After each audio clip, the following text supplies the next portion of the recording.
Hi everyone, my name is Robert Morgan and we're talking again about the history of Egypt and the Coptic Church. In the previous episodes we talked about the first few centuries after the introduction of Christianity into Egypt and the inception of Christianity and how Christianity started and became like adopted by the Egyptian people and what was the population of Egypt and what they were comprised of.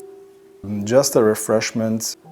Egypt was basically made of three stocks of inhabitants, basically Egyptians, like original Egyptians.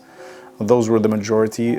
The Greeks that came at the time of Alexander the Great and before, and actually they stayed in Egypt since then, and a minor or a lesser Jewish community. Most of the the Jews in Egypt were inhabitants of Alexandria and northern Egypt. The Copts were, or the original Egyptians were everywhere in Egypt. They spoke their own language, they had their own heritage and traditions, and they were a distinct population. Also, the Greeks were a distinct population. At the start of the 5th century, we have the ruling emperor Arcadius, which is the Roman emperor that ruled the Eastern Empire. The Roman Empire was not ruled at that time by only one emperor. There were several emperors that ruled in accordance to each other, either 3 or 4 that ruled basically the known world at the time. Emperor Arcadius was the ruling emperor at the time. At the inception of the 5th century, church was that controlled the world or was in the world at the time was only one Christian church. Basically, you can walk into any church, have communion, and it was the same liturgy for all the churches, whether you're in Egypt, Alexandria, in Rome, in Constantinople, Byzantine, anywhere in the known world was the same church, was the same communion. Everybody was in communion. There was no fraction or breaking down of the church at the time. So this was the makeup of the Christian world at the time. The Pope at the time started at this 5th century was Pope Cyril, or the Pillar of Faith. We call him Pope Cyril the First, or Cyril the Pillar of Faith. He was the Orthodox Pope at the time, and there was still a little bit of dealing with the Arian heresy that started in the previous century, and they were still dealing with the remnants of the Arian heresy, the Arianism, then the Arians, and this whole problem with the division of a bit of the emperors that adopted this faith and the Orthodox faith that was adopted in Egypt and was upheld by the Alexandrian priests and the Pope of Alexandria at the time. At the time of Pope Cyril I, he started his papacy in 412, early in the 5th century. He was Pope Theophilus' nephew. He took over the papacy in 412, and he had to deal with other set of problems altogether. During his time, the Pope of Constantinople, basically his name was Nestor, started a new heresy. His heresy dealt with the divinity of Christ, and is he a prophet or just he's not the Son of God, is he God, and all this heresy. I'm not going to go into the details of the heresy, but this heresy spawned a lot of other minor heresies. Needless to say, it spawned another religion altogether that was adopted by Lot and many people. Most important of which were the actual Roman emperors that adopted Nestorianism. Nestor was of Germanic origins, and he became the Pope of Constantinople. From his position, he swayed a lot of people to his faith and his belief. Of course, Cyril I, our Pope of Alexandria, would not accept that. And he started sending letters to everybody, to all the bishops and to all the priests and to all the people that were to strengthen in the real Orthodox faith and about the divinity of Christ. And this heresy to expose it to the world and to deter the people from adopting it because it created a rift in the church. This was a huge thing at the time, and of course when the ruler of the world, which is the emperor at the time, adopted another faith, he wanted the church to follow him. And some of the emperors were convinced with Nestorianism and they adopted that faith, and they tried to change the people to adopt that faith. Of course, Egypt and Alexandria was very strong in their faith, in the Orthodox faith, and they were not easily swayed. A lot of back and forth and fighting with the Nestorian heresy occurred at the time. Pope Cyril was very strong in his faith, and he guided the church very strongly. He kept the faith for the people, and he strengthened the Orthodox faith. He wrote a lot of letters and a lot of books concerning that problem, to the point that he was accused of being overzealous and orthodox, and that he was trying to sway everybody to his faith, which was.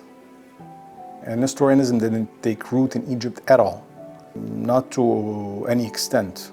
But a lot of bishops in Constantinople and Rome and most of the modern world that we know today adopted Nestorianism. At the end, the Roman emperors realized the problem, and after a lot of back and forth and councils and debates and refuting the idea of the heresy, they were convinced.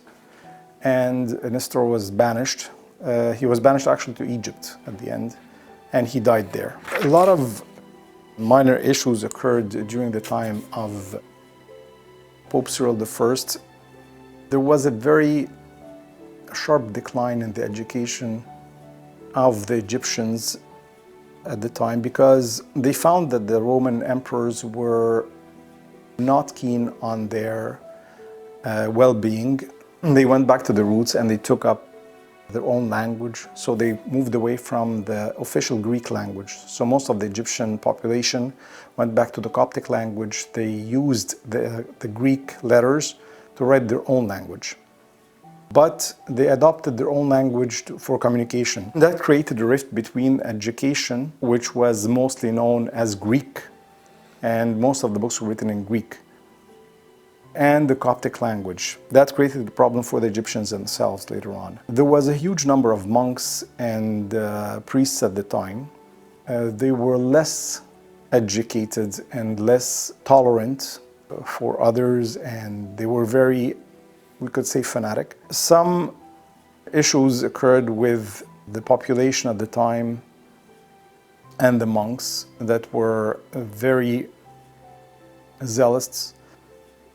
One well-known problem was with a very well-learned Greek or Egyptian Alexandrian, well-known figure was, her name was Hypatia. She was a scholar. She was actually pagan. Paganism still existed in Egypt at the time, although minor, to a very minor degree, but it still existed. The intolerance was very common, and persecution of non-Christians occurred. And Hypatia was killed by a few zealots. Although Pope Cyril did not know of the incident, yet he was accused of helping or knowing of this incident, that she was killed in one of the temples, and her body was torn apart, and her body was burnt.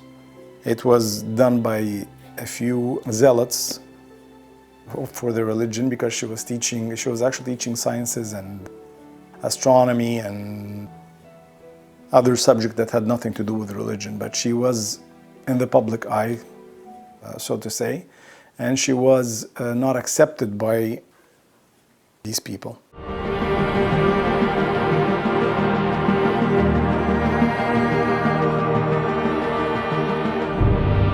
After Pope Cyril, there came Pope Dioscorus, the 25th Pope of Alexandria.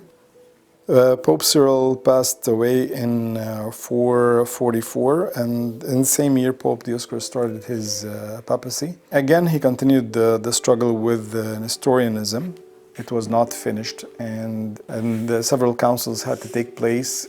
Pope Dioscorus also was accused of being very zealot and very strong in his faith, fighting for his Orthodox beliefs.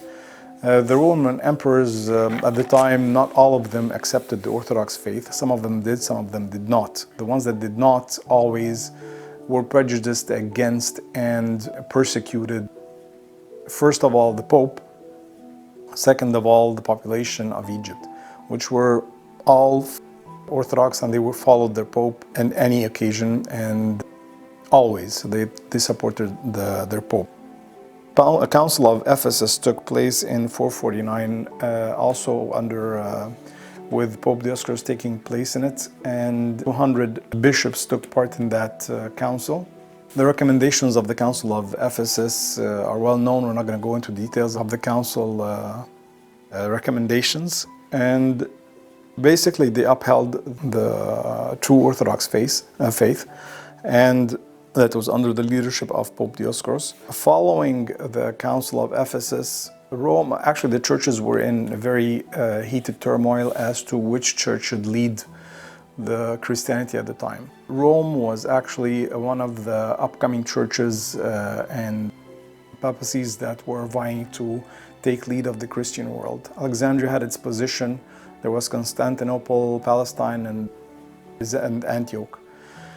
Basically, Rome was vying to take the leadership, and they were always envious of the position of the Alexandrian bishops and how they preserved the faith for Christianity all through the ages since the inception of Christianity and the beginning of Christianity in the world. Rome was basically the home of the emperor, and so they wanted to make their position well known, and they were always creating problems for the Church of Alexandria and the Church of Antioch, which were the oldest in the world.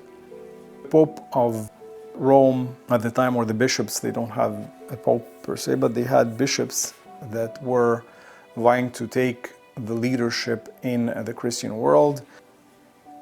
And they called for the Council of Chalcedonia, which was in 451. This council actually that was discussing the two nature of Christ versus the one nature of Christ, whether Jesus was both divine and human at the same time, and all that debate. Of course, as being true Orthodox and holding on to the true Orthodox faith, Pope Dioscorus held on to our beliefs and demanded that we hold on to the recommendations of the councils of Ephesus, and he refused the idea of the two natures of Christ, and we had our own translation. Needless to say, it wasn't black and white, but a sort of problems with translation, politics, a lot of things, but at the end, some churches sided with the Eastern Orthodox beliefs and some with the Western Orthodox beliefs, and the church was broken up as a result of this council in 451. A lot of strife was created in the Christian world according to this, and persecution started, and based on this recommendation of this council as to that deals with the two natures of Christ versus the one nature of Christ. How that touched the Egyptian people in their daily life, basically it was a means of persecution than a means of like adopting a faith.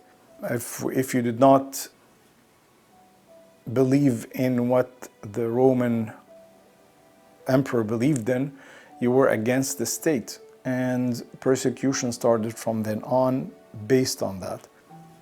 Egypt had its position in the old world as a very rich province. It provided wheat and provided food and provided money for the emperor at the time, for the Roman Empire at the time, and it fed the Roman Empire at the time. So basically it was the breadbasket of the Roman Empire, and it had its position both in education, as Alexandria was known as a beacon to the whole world, and also in its financial situation where it fed the Roman Empire. So it mattered to Rome and to the emperor what Egypt and Alexandria had to say. And it mattered to them a lot what the Egyptian Pope had to say.